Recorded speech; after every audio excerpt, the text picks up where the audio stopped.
You know, history has told us time and again that there are 5 proven principles that determine our happiness, our success, and our leadership effectiveness. But yet, these same 5 principles, when we need them the most, we seem to do exactly the opposite.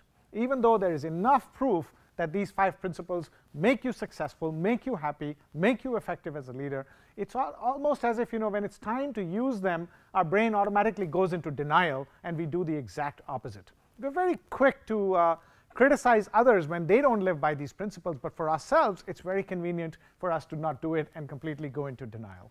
Let me walk you through each of those 5 very quickly, and I'll try to tell a quick story for each one of them. The first one has to do with how you earn respect. You know, recently I was watching TV and I saw an Asian politician being driven by his driver in his fancy limousine as they came to a toll booth. The toll booth attendant demanded the fee, and he was told by the driver that my boss is a politician, a member of parliament, an MP, and therefore he's allowed to go free. The attendant knew the rules. He said, okay, perfect, but show me an ID that he is indeed an MP and I'll let you go. The politician got so angry, he got out of his car, took out his gun, pointed at the attendant and said, how dare you ask me to show you my identity? I'm a member of parliament. You don't know that? When the CCTV footage of this gun-wielding MP was on national television the next day, here's what he said: I am a member of parliament and I deserve to be respected. Contrast this story with another incident that I saw almost 20 years ago. I was working for a global financial services company, and the former branch manager of this particular branch visited. And I noticed that as he walked from one department to the other, everybody stood up.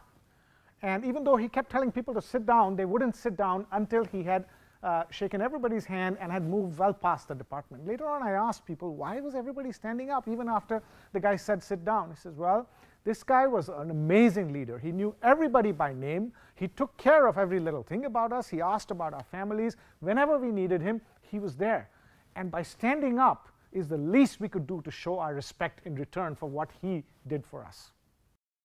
The second principle is that there are hardly any zero-sum games in life, and yet most people get into compete mode whenever there is the slightest whiff of a difference between two parties.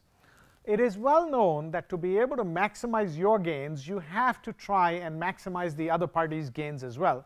Solving their problem has to be your problem as well, but yet whenever we are in a situation, in a conflict situation or a negotiation situation, we automatically go into compete mode, which is we become focused on our interests and not on both parties' interests. Take the example of the Camp David Accord of 1978. Egypt and Israel had fought many years of bloody wars over the Sinai Peninsula before the two leaders came to Camp David at the invitation of President Jimmy Carter. Jimmy Carter asked both parties. He asked President Sadat of Egypt, what's your issue? Why do you want the Sinai Peninsula back? And it turned out that Egypt's concerns were about sovereignty. It's our land, we need it back. How come somebody's taking it away from us? He asked Prime Minister Begin, why does Israel want to keep the Sinai Peninsula? And by asking that question, what uncovered was the fact that they had security concerns. If Egypt gets back the Sinai Peninsula, they can attack us anytime, and we have security concerns. By going under the iceberg and putting needs and interests of both parties at the table, understanding that this was not a zero-sum game, they were able to resolve it by saying, all right, the Sinai Peninsula goes back to Egypt. Egypt gets exactly what it wants. But at the same time, we're going to address Israel's security interests by making sure that the Sinai Peninsula is a demilitarized zone under UN supervision. And that peace lasted for decades. The point is, we know for a fact that there are hardly any zero-sum games in life, and yet we get into automatic compete mode. If you want to maximize your gain, maximize their gain as well. The third principle is that happiness and misery are both creations of one's own mind. I remember in my Wall Street days, this trader named John. You know, he was an excellent trader. He had done very well for himself at a very young age. He had become MD well before he was 30 and stashed away millions of savings, had the best houses and the best cars. So he had every reason to be feel very successful and very happy at the age that he was in. but instead he kept comparing himself for the very few, maybe a handful of people in the firm that had more money than him, that were perhaps more successful at wealth creation than him, and he felt miserable. My God, why am I not the top grosser? Why am I not as successful as them? He led himself to his own demise, because he was so keen to get up, to catch up with the Joneses, if you will, that he started to take positions well beyond his limits.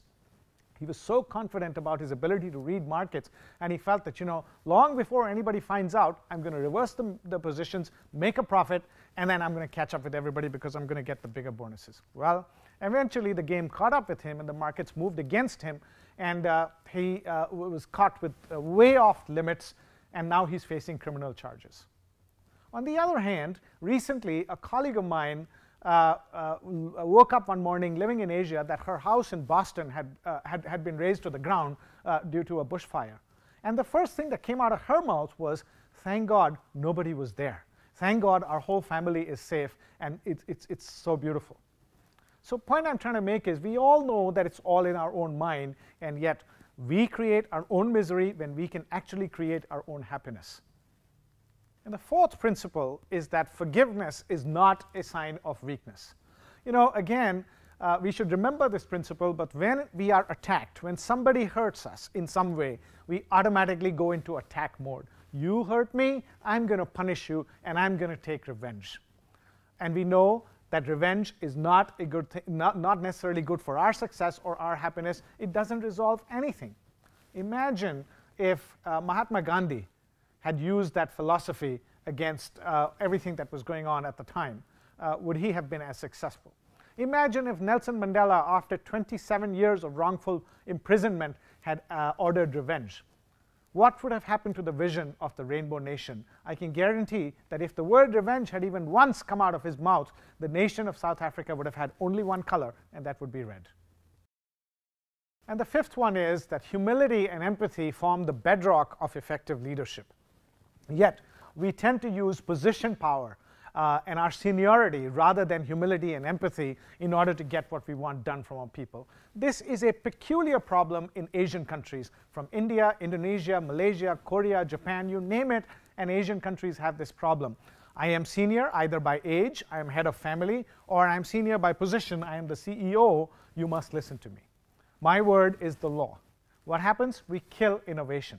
What happens? We get compliance, and we confuse that compliance for deep motivation. The problem with using position power rather than humility and empathy, which involves listening, is that what are your people doing when you are not looking? Confusing compliance with motivation, with motivated action, is a huge problem. And yet, we don't seem to understand that. The world's best and the greatest leaders used empathy and humility as their biggest weapons, and we seem to not learn from them. So those, friends, are the 5 principles that the human brain continues to deny time after time. It shouldn't be like that. Recent advances in neuroscience tell us that neuroplasticity, with neuroplasticity, we can actually train the brain to actually not deny these 5 things. The way to do that is to be conscious of your behavior when you are in denial of these principles, and visualize yourself actually acting according to those principles, and you're going to be just fine. Over time, the brain will train itself to not be in denial. So go ahead and rewire your brain, because you can.